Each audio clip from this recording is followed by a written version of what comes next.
As the crypto market experiences quick dips and swings, expert traders, those skilled in the art of futures trading, buying long and selling short, can take advantage of the market discrepancies to rake in some good fortune, depending on your leverage on each trade. Pertinent to note is that you should trade with more significant leverages only when you're skilled at it. That said, there's been a ton of stuff happening in the news this week explicitly regarding the SWIFT network. The SWIFT framework stands to be the most outstanding adversary, where we have the SWIFT GPI on one end and the Ripple protocol on the other. The big question is, what platform will eventually take the lead to become the number one asset in cross-border remittances? We could certainly take a wild guess at which platform would come out victorious following its emerging technology infrastructure. Yet to get a clearer picture of the primary reason why SWIFT is in the news right now is given some NATO allies' exceptionally astonishing action, which further buttresses the rift between the two payment giants, as 24 new XRP corridors have been unveiled. So now that the rest of the world has placed sanctions on Russia, they cut some banks, and a few of those banks from Russia now have the SWIFT system running. Thanks for watching Make Money Online. If you haven't already, consider hitting that subscribe button and turning on post notifications. We also have a crypto Discord group where we give out calls for our favorite altcoins, and you can also win special rewards for inviting your friends to the group. Links for that are in the description.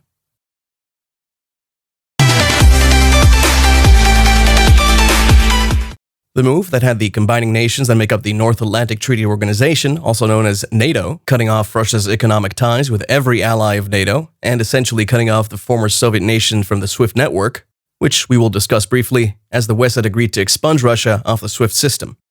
With the sanctions placed on Russia, regardless of whether they cut off 80% of the banks or 20% that didn't get removed, there's still a great deal Russia can do in that regard. So, what is the SWIFT system? With SWIFT, no cash is moved around. Utilizing the Nostra accounts and corresponding banks, the SWIFT network could employ an instant messaging communication line to update the ledger on these accounts maintained by the corresponding banks. So essentially, the SWIFT network can be likened to an organization, more like an internet of data, similar to an organization of information where accounting data moves from one end of the planet to the other. However, SWIFT has rolled out a few significant improvements in recent years. Be that as it may, even though the archaic system of international remittance settlement, which has been around since 1974, has gone ahead to upgrade its modus operandi from completing these settlements in 3 to 5 days to a time frame around 10 minutes, it's still not a match for the Ripple protocol, which is based on a neoteric, decentralized, and anonymous payment infrastructure. Because when we take a look at what Ripple has to offer compared to SWIFT, we can essentially see how Ripple provides a medium to send the transaction, not just information, as is the case with SWIFT. It's a two-part system. So we can conveniently refer to the SWIFT system as a data transfer network. We term RippleNet as a value transfer network because you can send the funds through the Ripple protocol using the XRP token. So how does that play into what's going on right now, with Russia getting cut off from the SWIFT system? It doesn't have much to do with the conflict going on right now, but of course you'd agree with me that 90% of people would support cutting off bad actors. And clipping off the Russian economy from SWIFT, and essentially the rest of the world, for invading Ukraine is the UN and NATO's way of avoiding an all-out war while curbing Putin's excessive power. Now this is where it all gets interesting.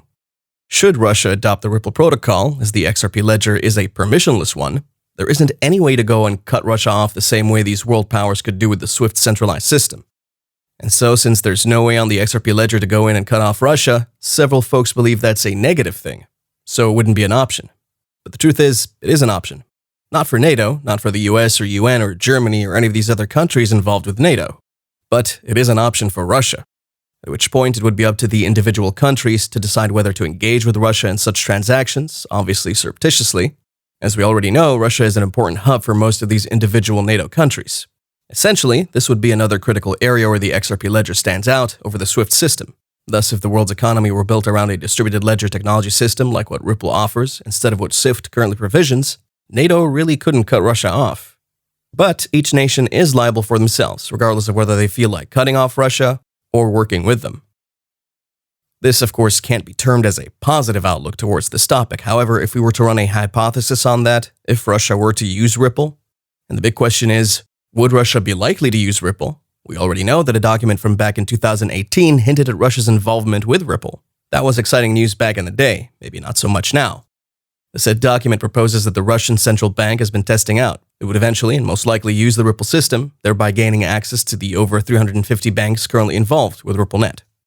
As we already know that the payments giant has been expanding into the Middle East and North Africa as of late. We also know that Ripple has moved into the Asian Pacific region.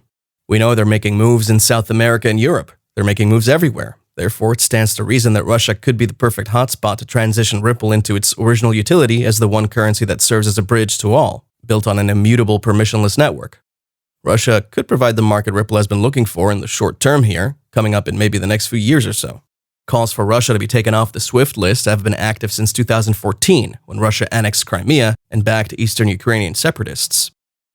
Disconnecting a nation from SWIFT is NATO's nuclear equivalent to an economic sanction to halt any move by the perpetrator.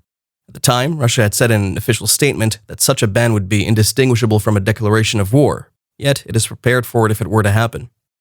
According to the former finance minister Alexei Kudrin, estimated in 2014, barring Russia from SWIFT would make its economy shrivel by 5%.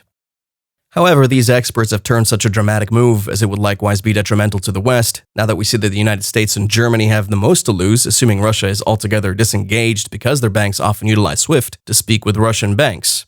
High-ranking Russian lawmakers have gone ahead to affirm that shipments of oil, gas, and metals to Europe would stop, assuming the correspondence channel is disturbed. Following the statements from the Vice Speaker of Russia's Upper House of Parliament, Nikolai Zhuravlev, reported by the state media outlet TASS. On the off chance that Russia gets disengaged from SWIFT, the Soviet nation won't influx internationally. Yet purchasers, these European nations in any case, won't be receiving any of these products that the Russian government furnishes them, such as oil, gas, metals, and other significant export components. That clarifies why the West is moving to turn off just specific banks, the number of targeted banks and those that will eventually decide the economic effect of sanctions for Russia and the nations that trade with it.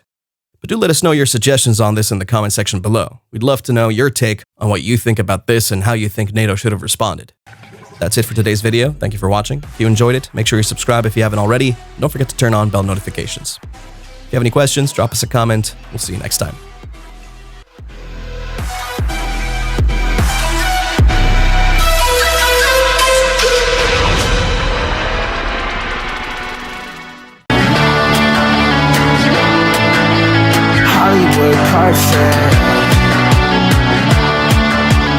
That's how it goes. Hollywood Carson.